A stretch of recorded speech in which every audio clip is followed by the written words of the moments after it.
Sometimes they don't want to hear any advice. They just need you to hear them first. So many times we're quick to give the answer because we see them walking towards a cliff, or we know the answer because we've used it.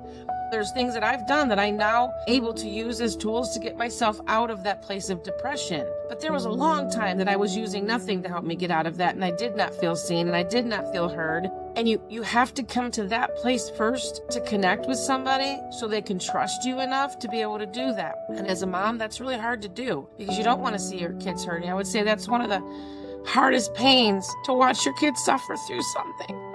But God sees us, and God is the one that is right there with us. And here's the thing, our children are God's children first. He entrusted us to raise them. He entrusted us to pour His word into them, raise them up in the ways of the Lord. But they're going to walk on their own journey, just like I've walked on my own journey. And I have a praying mom, and she used to pray for me and still does pray for me and has cried out to God for me.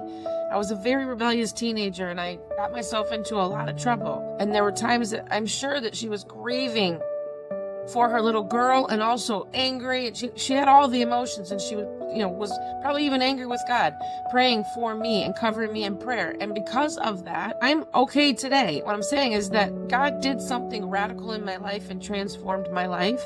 But sometimes I forget how far I've come.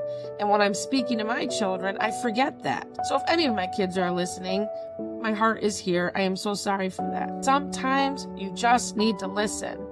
Somebody hears you complaining about something, don't always assume they're just complaining and murmuring. Sometimes they just need to be heard.